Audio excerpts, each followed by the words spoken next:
This is Ask Congress on Congress WTV, the web station that seeks to facilitate and expand personal relationships between the viewing public and the representatives that they place in power. Our goal is to create avenues of communication that will break down the barriers of location, nationality, and culture, and bring about a true sense of our global community. Today we're privileged to have on our program the distinguished Congresswoman Elena Ross-Lehtinen from Florida's 18th Congressional District. That district spans the lines from Little Havana to Miami Beach to Key Biscayne and all the way south to Key West. Now, she was forced to flee with her family from the oppressive communist regime of Fidel Castro. Congresswoman Ross-Lehtinen became the first Hispanic woman and the first Cuban American elected to the Congress. She's presently the ranking member of the House Committee on Foreign Affairs, which actually is the Republican chairman of the Committee on Foreign Affairs. And serving in this role, she's been a tireless advocate for the advancement of human rights across the globe. Previously, the Congresswoman served as chair of the Subcommittee on the Middle East and Central Asia, the Subcommittee on Africa, the Subcommittee on International Operations and Human Rights, and as Vice Chair of the Subcommittee on the Western Hemisphere. Great to have you here. Thank you so much, Lester. I appreciate the opportunity, and congratulations on your ability to reach out internationally on the web to make sure that you can reach out across oceans and lands to get right to the people who represent other countries as well. What we're trying to do is to provide a somewhat of breaking down the firewalls, breaking down the diplomacy that sometimes gets in the way of actual communication. This is direct contact, so congratulations. Well, thank you. And thanks for the invitation. Thank you. I want to get to an interest of yours, and that is Cuba. You have an intimate knowledge of this situation. How do you feel that this new administration is going to approach Cuba?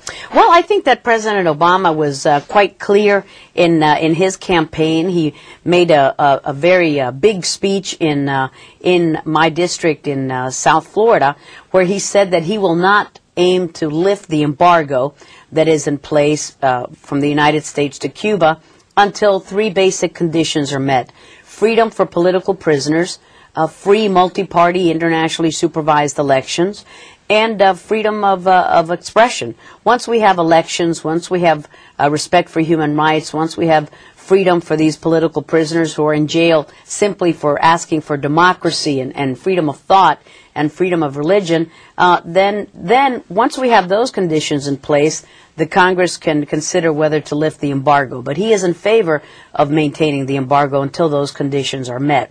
He was also quite clear that he is against the current restrictions that are in place concerning Cuban-American travel to the island, as well as remittances, that is, cash transfers from families that reside in the United States to their family members in Cuba. He wanted to lift those restrictions, and we expect him to make good on that promise any moment. I'm surprised that he hasn't done it already, because he was quite clear on that. So the President will make good on his promise. I'm sure he's a man of his word. He will lift those restrictions. And but the basic part of the U.S.-Cuba policy will stay in place with President Obama. So a lot of the people who think that President Obama is going to lift the embargo, I don't think that they were really listening to him, because he was quite clear. He's going to keep it until we have freedom for political prisoners, we have free elections, and we have free expression of ideas. You know, in Cuba, you can't even form a union. It's against the law. And so people don't know about the reality of Cuba, and that is that it's the oppressive dictatorial regime of Raul Castro now that is keeping the Cuban people hungry for freedom. It is not U.S.-Cuba policy that keeps the Cuban people enslaved. How about the relationship now between Cuba and Russia? Well, it's worrisome as Russia exerts its power once again. They have now begun to subsidize Cuba like the old Soviet Union used to do. As you know, Cuba was kept afloat thanks to the subsidies that they receive, the gifts of cash and goods that they received from the Soviet Union. Now what we have is Venezuela subsidizing the Castro regime. You have Hugo Chavez giving so much aid to the Castro regime. Sadly, that aid never gets to the Cuban people. You know, Lester, it's interesting that people don't know that the United States is the biggest benefactor of the Cuban people when it comes to humanitarian goods, whether it's medicines or food. No other country in the world contributes as much free to the Cuban people as the United States of America, and we are the largest trading partner as well in terms of food and medicine. But the people don't have enough food and they don't have enough medicine. It's not because we don't ship enough, it's because the regime keeps it for the tourists or for the military, and it never reaches the Cuban people. So that's a source of great frustration, but it is interesting to see Russia becoming once again a huge partner. Gaining a foothold in this Correct. arena. And I think that one of the reasons that Russia is doing it is because they're sending a message to the United States saying, don't mess in our sphere of the world, and we won't mess around in your area. In other words, missiles in Poland. That's right, exactly. The missiles in Poland, that has been a real thorn at the side of the Russian leaders.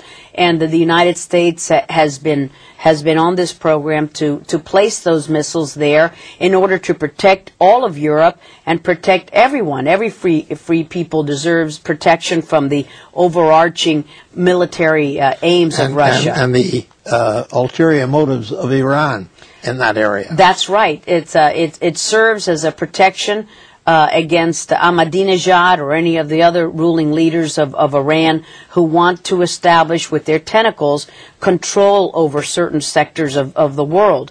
And so this is a defensive mechanism. It's not that we're going to attack Iran, not at all, but it's a protection for the people around that area to know that the United States will help them, will protect them from any military aims of Iran.